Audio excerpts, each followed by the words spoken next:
大家好，今日係13號，係啦。咁我復活節假期翻嚟之後咧，就睇翻個進度啦。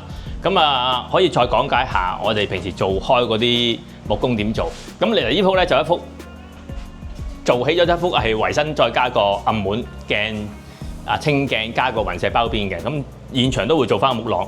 咁你見到啦，呢度咧左右都會做翻幅圍身。咁我做圍身之前都會做翻個企板，拉翻直佢，因為啲數好準啊！你望到上面個天花燈槽咧，同埋嗰個冷氣出風咧都要好準，所以啲數咧全部都一定要跟翻條地脈再上去做翻嗰個天花燈槽去做嘅，所以就出嚟嘅效果先會準，先會靚。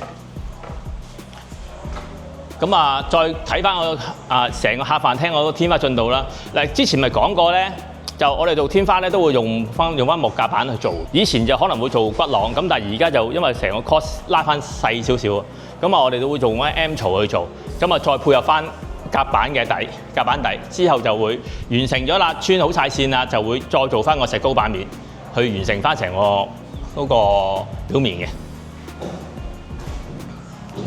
咁可以睇翻呢邊嗰個廳嗰個做法嚇，你見到啦，呢啲位全部弧位啲嘢咧都開始做緊㗎啦嚇。咁下次可能應該會睇到成個造型完成嗰個效果，睇埋嗰個房間嗰個進度。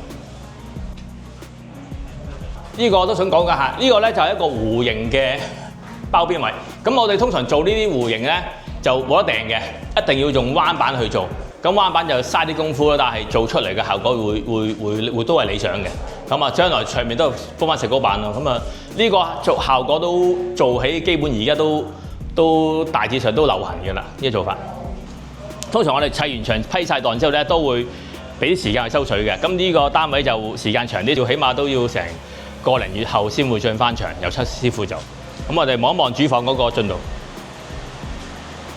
呢個就係主房天花啦。咁就你睇翻啦，而家呢造型咧就又特別啲嘅，就係做起咗之後咧就全部弧位包邊，中間都會做翻個疏坑。到時完成咗就可能會大家睇到噶啦。